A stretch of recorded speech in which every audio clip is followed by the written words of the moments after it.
നമസ്കാരം. PSC exam ഗൈഡിലേക്ക് എല്ലാവർക്കും സ്വാഗതം. ഇന്ത്യയിൽ നിലനിൽക്കുന്നത് ഒരു പാർലമെന്ററി ജനാധിപത്യ സിസ്റ്റമാണോ പ്രസിഡൻഷ്യൽ സിസ്റ്റമാണോ? ഒരു പാർലമെന്ററി ജനാധിപത്യ സിസ്റ്റത്തിന്റെ പ്രത്യേകതകൾ എന്തെല്ലാമാണ്? എങ്ങനെയാണ് ഒരു ഇലക്ഷൻ കഴിയുമ്പോൾ ഒരു മന്ത്രിസഭ രൂപീകരിക്കുന്നത്? എങ്ങനെയാണ് ഒരു പ്രധാനമന്ത്രിയെ തിരഞ്ഞെടുക്കുന്നത്? ഇത്തരം ഡീറ്റെയിൽസ് ആണ് നമ്മൾ ഇന്നത്തെ ക്ലാസ്സിൽ ഡിസ്കസ് ചെയ്യുന്നത്. ദ ലെങ്തിയസ്റ്റ് റിട്ടൺ കോൺസ്റ്റിറ്റ്യൂഷൻ ആണ് ഇന്ത്യൻ കോൺസ്റ്റിറ്റ്യൂഷൻ. എന്നാൽ ലോകത്തിലെ ഏറ്റവും ബൃഹത്തായ ലിഖിത ഭരണഘടനയാണ് ഇന്ത്യയിലേത്. ഇന്ത്യൻ ഭരണഘടനയിൽ പാർലമെന്ററി സിസ്റ്റമാണ് നമ്മൾ ഫോളോ ചെയ്യുന്നത്. അമേരിക്കയുടേത് പ്രസിഡൻഷ്യൽ സിസ്റ്റമാണ്. നമ്മൾ ഫോളോ ചെയ്യുന്ന ബ്രിട്ടനിലെ എല്ലാം ഭരണഘടനയിലെ പോലെ തന്നെ ഒരു പാർലമെന്ററി സിസ്റ്റമാണ്. എന്താണ് ഇത് തമ്മിലുള്ള വ്യത്യാസം? പ്രസിഡൻഷ്യൽ സിസ്റ്റം എന്ന് പറയുമ്പോൾ അവിടെ പ്രസിഡന്റ് ആണ് ഗവൺമെന്റിന്റെ തലവൻ. എന്നാൽ പാർലമെന്ററി സിസ്റ്റത്തിൽ പ്രധാനമന്ത്രിയാണ് ഗവൺമെന്റിന്റെ തലവൻ എന്ന് പറയുന്നത്. പ്രധാനമന്ത്രി ഉൾപ്പെടുന്ന മന്ത്രിസഭ അവർ ചേർന്ന പാർലമെന്ററി സിസ്റ്റമാണ് നമ്മുടെ രാജ്യത്ത് നിലനിൽക്കുന്നത്. പാർലമെന്റിന്റെ ഘടകങ്ങൾ ഏതൊക്കെയാണെന്ന് ചോദിച്ചാൽ രാഷ്ട്രപതി, രാജ്യസഭ, ലോകസഭ, ഇത് മൂന്നും ചേരുന്നതാണ് പാർലമെന്റ്. രാഷ്ട്രപതി പാർലമെന്റിന്റെ ഒരു അവിഭാജ്യ ഘടകമാണ്. President is A part of parliament, but president ഒരു സഭയിലെയും മെമ്പർ അല്ല. പാർലമെന്റിലെ രാജ്യസഭയിലെ ലോകസഭയിലെ അംഗമല്ല. എന്നാൽ പ്രസിഡന്റ് പാർലമെന്റിന്റെ ഒരു അവിഭാജ്യ ഘടകമാണ്. പാർലമെന്റ് സമ്മേളനങ്ങൾ വിളിച്ചുകൂട്ടാനും പിരിച്ചുവിടാനും ഒക്കെ പ്രസിഡന്റിന് അധികാരമുണ്ട്. ഓരോ ഇലക്ഷൻ കഴിയുമ്പോഴും, ഓരോ ജനറൽ ഇലക്ഷൻ കഴിയുമ്പോഴും ആദ്യത്തെ ഒരു മീറ്റിംഗിൽ അഡ്രസ്സ് ചെയ്യുന്നത് പ്രസിഡന്റ് ആണ്. അതുപോലെ തന്നെ ഒരു വർഷത്തെ ആദ്യത്തെ ഒരു സമ്മേളനത്തിലും അവരെ അഡ്രസ്സ് ചെയ്യുന്നത് പ്രസിഡന്റ് ആണ്. പാർലമെന്റിന്റെ ഇരുസഭകളാണ് രാജ്യസഭയും ലോകസഭയും. ഇതിലെ രാജ്യസഭ കൗൺസിൽ ഓഫ് സ്റ്റേറ്റ്സ് എന്നാണ് അറിയപ്പെടുന്നത്. Lok Sabha house of the people എന്നറിയപ്പെടുന്നു. ജനങ്ങളുടെ സഭ എന്നത് ലോകസഭയാണ്. ലോകസഭ ഇലക്ഷനിൽ ജനങ്ങൾക്കെല്ലാം വോട്ട് ചെയ്യാനുള്ള റൈറ്റ് ഉണ്ട്. പ്രത്യക്ഷ ജനാധിപത്യ സിസ്റ്റമാണ്. എന്നാൽ രാജ്യസഭ ഇലക്ഷൻ എന്ന് പറഞ്ഞാൽ നമ്മളുടെ പ്രതിനിധികളാണ്, ജനപ്രതിനിധികളാണ്, MLA മാരാണ് അവിടെ MP മാരെ തിരഞ്ഞെടുക്കുന്നത് രാജ്യസഭയിലേക്ക്. ഇനി ഒരു ഇലക്ഷൻ കഴിഞ്ഞാൽ ആരാണ് പ്രധാനമന്ത്രി എന്ന് ചോദിച്ചാൽ ഭൂരിപക്ഷം കിട്ടുന്ന പാർട്ടിയുടെ നേതാവാണ് പ്രധാനമന്ത്രിയാകുന്നത്. ഓക്കെ, പ്രധാനമന്ത്രിയെ അപ്പോയിന്റ് ചെയ്യുന്നത് പ്രസിഡന്റ് ആണ്. പ്രധാനമന്ത്രിയുടെ നിർദ്ദേശപ്രകാരം മറ്റു മന്ത്രിമാരെയും അപ്പോയിന്റ് ചെയ്യുന്നത് ഇന്ത്യൻ പ്രസിഡന്റ് ആണ്. ഒരു പാർട്ടിക്കും ഭൂരിപക്ഷം ലഭിച്ചില്ലെങ്കിൽ അവിടെ പ്രസിഡന്റിന് പ്രധാനമന്ത്രിയെ തിരഞ്ഞെടുക്കാനുള്ള ഒരു വിവേചന അധികാരം ഉണ്ട്. മന്ത്രിസഭയെ രൂപീകരിക്കുന്നത് 3 രീതിയിലാണ്. ക്യാബിനറ്റ് മിനിസ്റ്റേഴ്സ്, സാധാരണ മന്ത്രിമാര്, സഹമന്ത്രിമാര്, ഇങ്ങനെ 3 രീതിയിലാണ് മന്ത്രിമാരെ തരംതിരിച്ചിട്ടുള്ളത്. ക്യാബിനറ്റ് മിനിസ്റ്റേഴ്സ് എന്ന് പറഞ്ഞാൽ പ്രതിരോധം, വിദേശകാര്യം, ആഭ്യന്തരം തുടങ്ങി പ്രധാനപ്പെട്ട വിഷയങ്ങൾ കൈകാര്യം ചെയ്യുന്ന മന്ത്രിമാരാണ് ക്യാബിനറ്റ് മിനിസ്റ്റേഴ്സ്. മറ്റ് വകുപ്പുകളുടെ ചുമതലയുള്ള സ്വതന്ത്ര മന്ത്രിമാരാണ് സാധാരണ മന്ത്രിമാര്. ഇവരെ സഹായിക്കുന്ന മന്ത്രിമാരാണ് സഹമന്ത്രിമാരെന്ന് പറയുന്നത്. മന്ത്രിസഭയിലെ മന്ത്രിമാരുടെ എണ്ണം നിശ്ചയിക്കുന്നത് എങ്ങനെയാണ്? ഇന്ത്യൻ ഭരണഘടനയിൽ ഒരു അമെൻമെന്റ്, ഒരു ഭേദഗതി പ്രകാരം പറയുന്നുണ്ട്, ലോകസഭയിലെ ആകെ അംഗങ്ങളുടെ 15% കൂടാൻ പാടില്ല മന്ത്രിമാരുടെ എണ്ണം. ഇത് ഏത് അമെൻമെന്റ് ആണെന്ന് അറിയാമോ? 2003 91 ഭേദഗതി പ്രകാരമാണ് ഇങ്ങനൊരു കാര്യം പറഞ്ഞിട്ടുള്ളത്. അതായത് ആകെ ലോകസഭാ അംഗങ്ങളുടെ 15% കൂടാൻ പാടില്ല മന്ത്രിമാരുടെ എണ്ണം.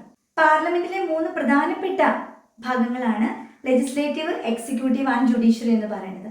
അതായത് നിയമനിർമ്മാണ സഭ, കാര്യനിർവഹണ സഭ, മൂന്നാമത്തത് നീതിന്യായ വ്യവസ്ഥ. നിയമനിർമ്മാണ സഭ അഥവാ ലെജിസ്ലേറ്റീവ്, അവരുടെ ചുമതല എന്ന് പറയുന്നത് നിയമങ്ങൾ നിർമ്മിക്കുക എന്നുള്ളതാണ്. ഈ നിയമങ്ങൾ എക്സിക്യൂട്ട് ചെയ്യുന്നത് കാര്യനിർവഹണ വിഭാഗമാണ്. ഈ നിയമങ്ങൾ വ്യാഖ്യാനിക്കുന്നതാണ് നീതിന്യായ വിഭാഗം. നമ്മുടെ ജുഡീഷ്യറി എന്ന് പറയുമ്പോൾ അതിന് സ്വതന്ത്ര നീതിന്യായ വ്യവസ്ഥ ആണ് നമുക്ക് കാണാൻ സാധിക്കുക. അതായത് അവർക്ക് നിഷ്പക്ഷമായിട്ടും സ്വതന്ത്രമായിട്ടും പ്രവർത്തിക്കാനായിട്ട് സാധിക്കും. ദർസ് A separation of judiciary from executive. Executive judiciary തമ്മിൽ സെപ്പറേഷൻ ഉണ്ട്. അവർക്ക് അവരുടേതായ രീതിയിൽ സ്വതന്ത്രമായിട്ട് പ്രവർത്തിക്കാനുള്ള അധികാരം നമ്മുടെ ഭരണഘടനയിലുണ്ട്.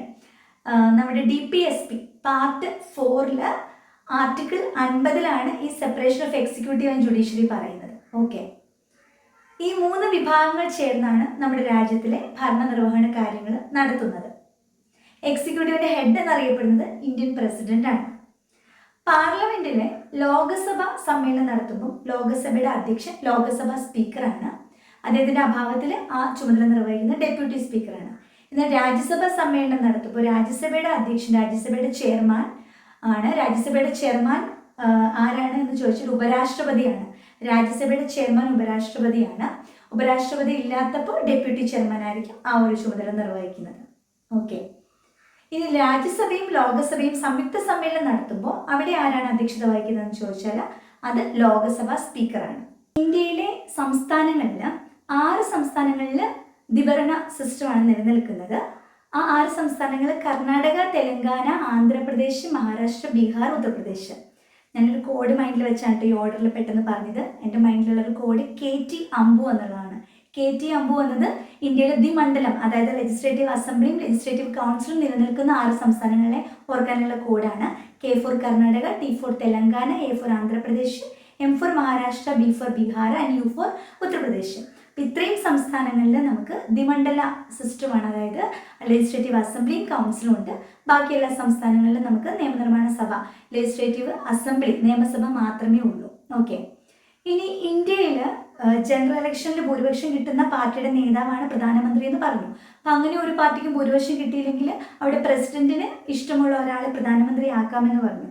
1979 മൊറാർജി ദേശായി ആ പ്രധാനമന്ത്രിയുടെ ആ മന്ത്രിസഭയുടെ പതനം വന്നപ്പോൾ അന്നത്തെ പ്രസിഡന്റ് ആയിരുന്ന നീലം സഞ്ജീവ റെഡ്ഡി ചരൺ സിംഗിനെ പ്രധാനമന്ത്രിയാക്കാൻ ക്ഷണിക്കുകയായിരുന്നു. ഇതേപോലെ ഒരു പ്രധാനമന്ത്രി, നിലവിൽ ഭരിച്ചുകൊണ്ടിരിക്കുന്ന ഒരു പ്രധാനമന്ത്രിക്ക് മരണം സംഭവിച്ചാലും പ്രസിഡന്റിന് അവിടെ അടുത്ത പ്രധാനമന്ത്രിയെ തിരഞ്ഞെടുക്കാനുള്ള ഒരു പവർ ഉണ്ട്. അങ്ങനെ 1984 ഇന്ദിരാഗാന്ധിയുടെ മരണത്തെ തുടർന്ന് രാജീവ് ഗാന്ധിയെ ആ ഒരു പ്രധാനമന്ത്രി പദവിയിലേക്ക് അന്നത്തെ പ്രസിഡന്റ് ആയിരുന്ന ഗ്യാനി സെയിൽ സിംഗ് ക്ഷണിക്കുകയുണ്ടായി. കോൺഗ്രസ് ഈ പ്രസിഡന്റിന്റെ തീരുമാനത്തെ ഏകകണ്ഠേന അംഗീകരിച്ചു. അങ്ങനെ രാജീവ് ഗാന്ധി ഇന്ദിരാഗാന്ധിക്ക് ശേഷം പ്രധാനമന്ത്രിയായി.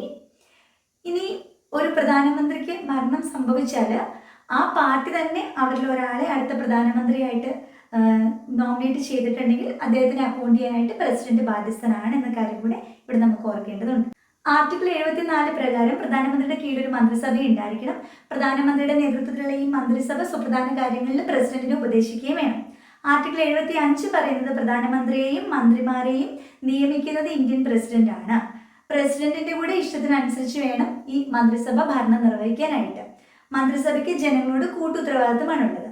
ആർട്ടിക്കിൾ 78 പ്രകാരം പ്രധാനപ്പെട്ട ഭരണ നിർവഹണ കാര്യങ്ങൾ യഥാസമയം പ്രധാനമന്ത്രി പ്രസിഡന്റിനെ അറിയിക്കുകയും വേണം. മന്ത്രിസഭയ്ക്കും പ്രസിഡന്റിനും ഇടയ്ക്കുള്ള മുഖ്യ മധ്യവർത്തിയാണ് പ്രധാനമന്ത്രി. മന്ത്രിസഭയുടെ സുപ്രധാന തീരുമാനങ്ങളെല്ലാം പ്രസിഡന്റിനെ യഥാസമയം അറിയിക്കുന്നത് പ്രധാനമന്ത്രിയാണ്. ഇന്ത്യൻ പാർലമെന്ററി സിസ്റ്റവുമായിട്ട് ബന്ധപ്പെട്ട് വളരെ ഇമ്പോർട്ടൻ്റ് ആയിട്ടുള്ള കുറച്ച് പോയിന്റ്സ് ആണ് നിങ്ങളിലേക്ക് എത്തിച്ചത്. ഈ ഭാഗത്ത് നിന്ന് PSC ചോദിച്ച ചില മുൻവർഷ ചോദ്യങ്ങൾ കൂടി നമുക്ക് നോക്കാം.